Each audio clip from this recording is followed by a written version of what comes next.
Oui,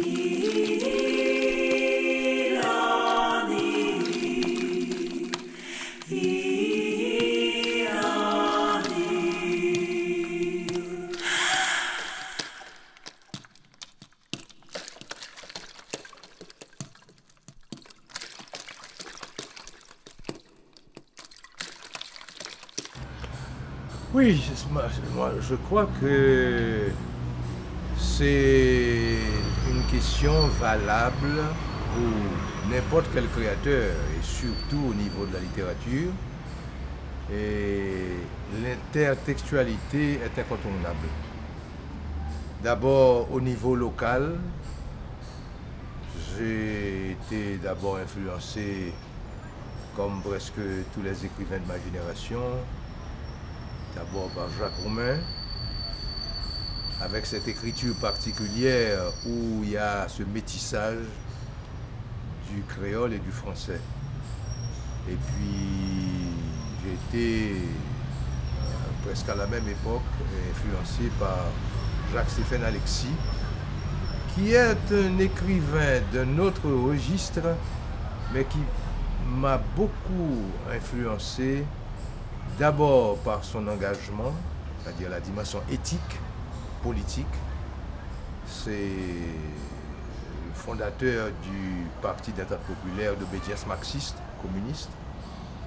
Et puis aussi ce que j'appelle ce brassage des éléments concrets, des éléments mystiques, des éléments intangibles, parce que quelque part, et surtout dans les arbres musiciens, Jacques-Stéphane Alexis a montré qu'il avait des connaissances du vaudou. Et l'enfant à la couleuvre m'a beaucoup marqué. C'est un personnage disons, à caractère merveilleux, à dimension merveilleuse, à dimension mystique et mythique en même temps, qui traverse le livre. Et puis au niveau poétique, c'est la poésie de Magloire Saint-Aude, qui a été surréaliste avant la lettre et qui avait quelque part interpellé aussi le regard de André Breton quand il a été de passage en Haïti. Au niveau, je dirais, des contemporains, des gens qui ont vécu à la même époque que moi, il y a eu Émile Olivier et René Philoptète. Là, c'est inévitable. Quand on rencontre des amis créateurs comme toi, presque chaque jour, il y a des influences que tu reçois sans même t'en rendre compte. C'est inconscient. Bon, au niveau maintenant, je dirais, général, du point de vue global, je ne peux ne pas citer au niveau poétique Rimbaud, Apollinaire, tous les surréalistes du début du XXe siècle. Et puis au niveau du point de vue romanesque, un écrivain comme James Joyce m'a beaucoup influencé. Quand j'ai lu Ulysse, j'ai été émerveillé. Et quand j'ai lu Finnegan's Wake, là, j'ai été totalement abasourdi par cette masse ce fleuve de mots qui ne relève ni de l'anglais, du latin. On ne savait pas ce que c'était, parce que d'autant plus que Finnegan's Wake est comme l'exploration de l'inconscient de quelqu'un qui est passé pour mort, parce que c'est le maçon, l'ouvrier maçon qui tombe et qui est passé pour mort. C'est comme s'il avait trépassé alors qu'il était encore vivant et il écoutait tout ce que l'on disait. Et c'est le réveil de Finnegan's Wake au début du livre ça m'a beaucoup frappé. Et on retrouve vraiment dans la spirale et surtout dans ce que j'appelle la schizophonie.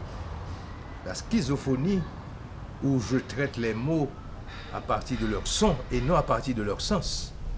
Bien sûr, le sens est lié à tout ce que l'homme, à tout ce que l'on peut dire, tout ce que l'on entend.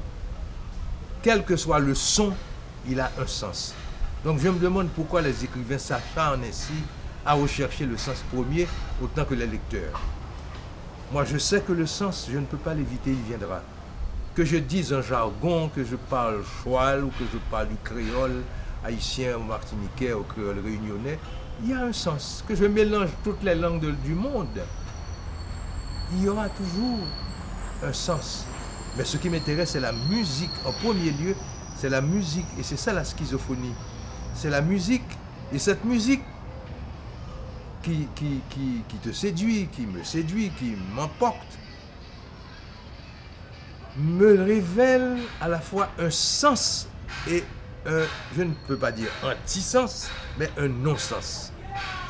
C'est-à-dire, me révèle à la fois la force, la puissance, la dimension sémantique et en même temps le néant de l'écriture.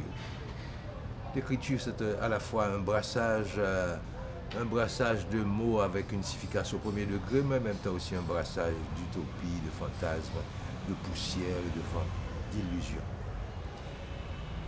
Peut-être que je peux choquer les jeunes qui m'entendent, mais je crois que après avoir écrit plus d'une quarantaine d'ouvrages, je constate encore, à la fois, c'est un paradoxe, la puissance, la force de l'écrit, et en même temps ce que j'appelle le néant, l'illusion de l'écriture, cette utopie, et qui nous permet de traverser, sinon l'enfer, mais le purgatoire.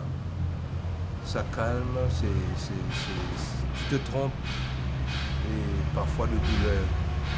Et bien dit, c'est pas moi, je ne me trompe pas, mais je trompe la douleur. J'arrive à tromper la douleur, j'arrive à tromper le malheur à partir de l'écriture. Donc c'est en ce sens-là que j'ai dit que James Joyce m'a beaucoup intéressé. Ensuite, j'ai lu les écrivains latino-américains, et que ce soit les plus connus, comme Garcia Marquez, et les écrivains argentins, comme Borges, José Luis Borges. Et il y a un qui a écrit Marel, le nom m'échappe assez souvent, Julio Cortázar, que j'ai beaucoup aimé, mais et vous constatez que ce sont des écrivains qui sont dans la perspective, la ligne esthétique que j'ai choisie, à savoir une certaine opacité, ce que j'appelle la dimension chaotique de l'univers, et ce sont ces écrivains-là qui m'intéressent.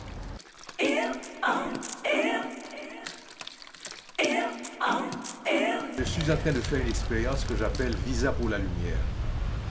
C'est-à-dire, j'utilise pour presque tous les tableaux, comme ça, comme ces deux tableaux, et celui-ci aussi, le fond noir, ce qui est assez rare. C'est un fond noir. Le plus souvent, on a un fond blanc, ou bien un fond gris, ou bien encore un fond polychrome. Mais moi, j'utilise un fond noir et je travaille sur ce fond, et ça ça donne une sorte de relief à ce que j'appelle ces sujets, ces lignes filiformes, et ce que je traite sur la surface se détache du fond noir, mais avec une luminosité, une lumière particulière.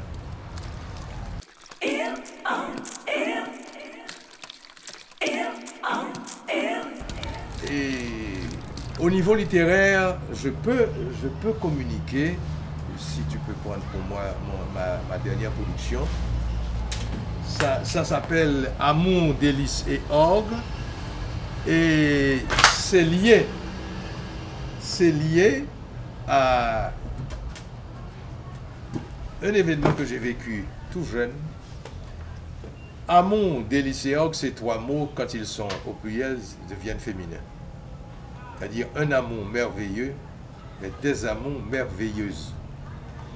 Et en classe de 5e secondaire, à l'époque, au petit séminaire Collège Saint-Martial, je me rappelle avoir posé la question au professeur de grammaire, il dit, mais écoutez, c'est assez bizarre, drôle, d'où ça vient cette particularité et dérangeante que ces mots-là, amour, délices et orgue, en changeant de nombre, changent aussi de genre. Il a été offusqué, énervé, irrité contre moi, agacé, et il m'a injurié. Pour plusieurs raisons, parce qu'il ne pouvait pas répondre. Alors que la réponse était simple, c'était ou bien c'est la, je sais pas, c'est la fantaisie, les caprices des langues, et puis peut-être que c'est à partir de l'étymologie latine que donner une réponse qui tienne quand même du point de vue académique. Ben, il m'a foutu un pensum de combien de lignes à copier pendant, ça m'a pris 3 jours et 3 nuits. Et voilà que c'est une soixantaine d'années après que cette anecdote a émergé de ma mémoire. Amour, délices et orgue. Et j'ai joué autour de ce triplet. Et ça m'a donné une véritable spirale. C'est-à-dire, amour, délices et orgue constitue le noyau à partir duquel j'ai construit 224 pages. Autour de amour, délices et orgue que l'on retrouve partout et avec aussi des éclatements de nature sensorielle, de nature psychique, de nature spirituelle aussi. Parce que là-dedans, non seulement j'ai parlé d'un de mes oncles, ça c'était l'oncle phénoménal de la famille, qui s'appelait Gaston Jean-Jacques, qui savait à peine lire, mais qui est un type extraordinaire. Et j'ai parlé aussi d'un grand musicien mort à 49 ans du sida, quelqu'un qui a marqué l'évolution de la peinture et de la musique haïtienne, qui s'appelait Gérald Merson, qui a été un très bon ami à moi. Et là-dedans, j'ai rappelé certaines conversations à caractère philosophique, à caractère esthétique, sur la musique, sur la littérature, sur la peinture, et aussi, et je crois que je devais rendre hommage à cet homme, qui a été mal compris à son époque. Parce que tout au début, quand le sida est apparu comme cette malédiction du XXe siècle, ceux-là qui étaient porteurs du HIV, du virus, étaient regardés comme des pestiférés. Et je crois que si ça se fait encore, c'est une injustice. C'est une injustice non seulement contre l'humain, contre l'humaine douleur, contre le malheur de gens, surtout des créateurs, parce que Merson a donné l'orientation à la nouvelle musique haïtienne. Mais aussi, j'appelle, c'est pas seulement une injustice, mais la bêtise humaine de juger comme un péché l'homosexualité. Moi, mon point de vue, c'est que quand on s'acharne à marginaliser l'homosexualité comme étant le crime absolu, moi je me demande, que doit-on penser des prévaricateurs, des assassins, des tueurs, des trafiquants de drogue, des kidnappeurs, chez nous les inglindos qui assassinent, qui sont les fabricants d'insécurité. Et à l'échelle planétaire, quand on débarque quelque part, qu'on assassine des enfants, des innocents, ce qui se passe au Proche-Orient, ce qui se passe au Moyen-Orient, ce qui se passe en Afrique, comment appeler ces fabricants de malheur? Quel regard doit-on jeter sur ceux-là, nos dictateurs qui ont assassiné un pays, qui ont détruit Haïti? Je crois que c'est un livre dans lequel, de manière, je dirais, sincère, mais en même temps révoltée, avec une sorte de rage, de colère, je me suis élevé contre l'inacceptable, que ce soit la conduite et le comportement de ce professeur qui aurait dû guider un jeune enfant curieux de la chose culturelle, curieux de la grammaire, d'autant plus que moi j'étais un créolophone pur, et dans ma tendre enfance, je découvrais les beautés de la langue française, et voilà que j'ai été quelque part rabouré par un professeur incompétent. Ça a été une injustice, autant aussi que c'est de l'injustice que de ne pas avoir un regard généreux sur les gens atteints du sida et que c'est une bêtise du point de vue éthique, du point de vue culturel, du point de vue de la probité la plus simple, la plus élémentaire, que de marginaliser des gens parce qu'ils sont homosexuels ou bien des femmes qui sont lesbiennes. Moi, je crois que ça a été... Ce livre a été, à mon âge, dans 3 mois, j'aurai 73 ans. C'est pas mon dernier livre, mais c'est un des grands livres où, à travers des anecdotes, car j'ai écrit beaucoup de livres où les anecdotes sont absentes, parce que je suis surtout poète. Je suis un poète qui écrit des romans. Mais dans ce livre, il y a des passages qui sont significatifs de la conviction de Franck Etienne, qui sont significatifs de mon militantisme pour un monde meilleur. C'est-à-dire où tous les gens ont leur place une fois qu'on n'a pas affaire aux assassins. Alors que, je l'ai dit, on est très indulgent envers les trafiquants de drogue, envers les criminels, envers ceux-là qui maltraitent les enfants, qui maltraitent les femmes, mais ceux-là qui débarquent, n'est-ce pas, et qui tuent pour du pétrole, pour de l'or ou bien pour du diamant. Et puis on jette toute la bave fielleuse sur des gens qui ne font que vivre leur sensibilité et leur culture à leur manière, mais sans déranger personne. Donc c'est Amour des lycéens et au hasard, j'ouvre le livre pour lire simplement 2 paragraphes. Tonton Gaston et le Bel-Air. Le Bel-Air, c'est mon quartier où j'ai vécu tout jeune. Tonton Gaston et le Bel-Air s'entremêlent, s'entrelacent, s'entrelianent, s'entrebouchent, s'entrechatent, s'entrechiennent et s'entrechosent à danser Babel rap jazz créole dans ma tête pleine d'étoiles à résonance onirique d'amour, délices et orgue. Au lait des mots, M-O-T-S, au lait des mots de la mémoire qui tangue à faire la France en terre créole, entre vide et plénitude, le jeu cruel du songe, saturé d'illusions, à côté du mensonge, toujours fidèle à l'écriture. Je dis mon île, ma ville, mon quartier, et ma voix en métissage de soleil et de lune, mes amours fabuleuses en grossesse de symboles, le dérisoire pouvoir des signes face au massif du quotidien qui bouge et change malgré l'immobile éternité du rien.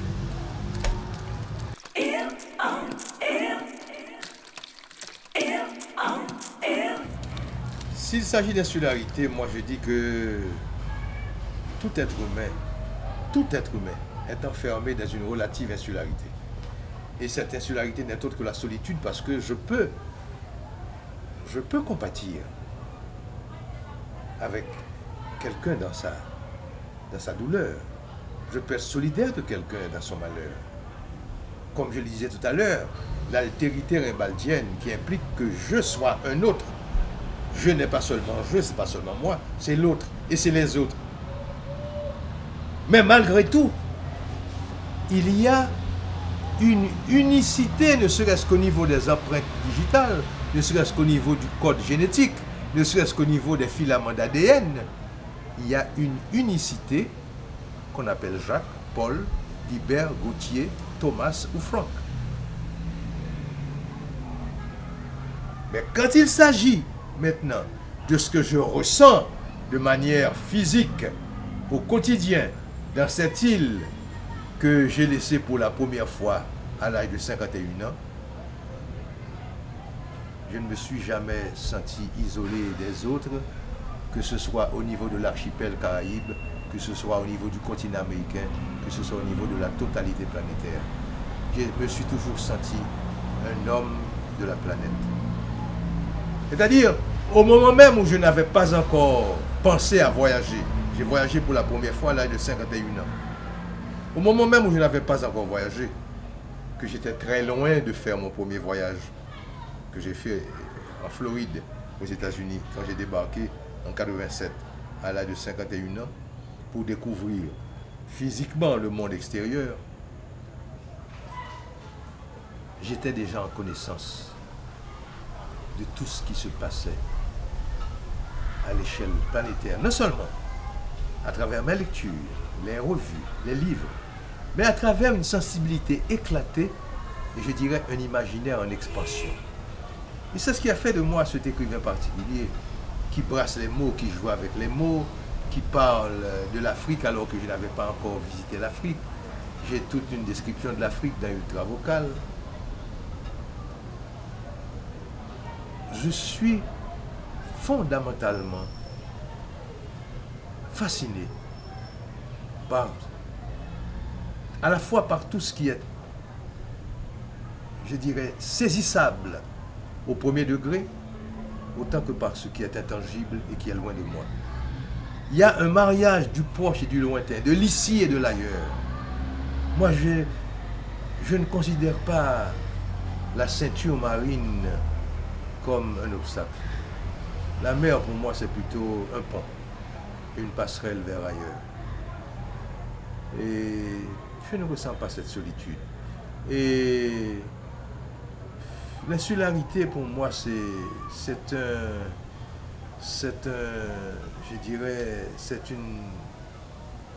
une désignation d'ordre sémantique. Il faut appeler quelque chose qui existe par son nom. Et on dit que l'insularité, c'est le propre d'une terre entourée d'eau et qui est isolée. Parce que quand on parle d'insularité, on parle aussi de solitude. Moi, je sens, et surtout depuis ces 30 dernières années, avec les déplacements qui se font rapidement, que ce soit par avion, par bateau ou par Internet, on voyage, eh bien, les États-Unis, c'est tout proche. Et la Hollande, c'est tout proche. Ce qui se passe actuellement, la bande de Gaza, ces échanges de coups de feu, malheureusement, ça se fait encore. La barbarie continue des deux côtés, que ce soit du côté de Hamas ou bien de l'armée israélienne qui pilonne la bande de Gaza. Eh bien, nous vivons ça à chaque minute, au quotidien. Il y a la télévision, il y a la radio, il y a les journaux. Et puis, maintenant, les portables, ça facilite tellement de choses. Le téléphone. Il m'arrive presque chaque jour de communiquer avec un ami qui est au Japon, ou bien un ami qui est à Liverpool, qui enseigne Franck Etienne à l'université de Liverpool. C'est Rachel Douglas, qui est d'origine écossaise et qui a présenté sa thèse, comme Alessandra, qui a présenté sa thèse sur Franck Etienne. Elle, c'est sur l'oiseau schizophone. Je communique avec Raphaël Lucas, qui est à Bordeaux. Donc moi particulièrement, et tout en étant un homme de solitude, mais quand il s'agit d'insularité, et c'est pourquoi je dis que je suis un homme des paradoxes et des contrastes, il y a chez moi ce sentiment de solitude quand je rentre en moi, quand je fais ce voyage intérieur, quand je cherche encore à découvrir qui est Franck Etienne. C'est la quête perpétuelle qui ne s'achèvera jamais, peut-être à ma mort. Mais à côté de ça, il y a beaucoup de passerelles et beaucoup de ponts qui me relient aux autres. Je suis dans un brassage perpétuel et plein de richesses, plein de nouveautés, plein d'inattendus. Et c'est ça aussi qui alimente la spirale. C'est le mouvement qui ne s'arrête jamais. C'est le jour et la nuit, c'est le blanc, c'est le noir, avec toutes les nuances intermédiaires. Moi, je suis de tous les continents, de toutes les langues, de tous les archipels, tout en étant encore Franck Etienne. C'est un paradoxe.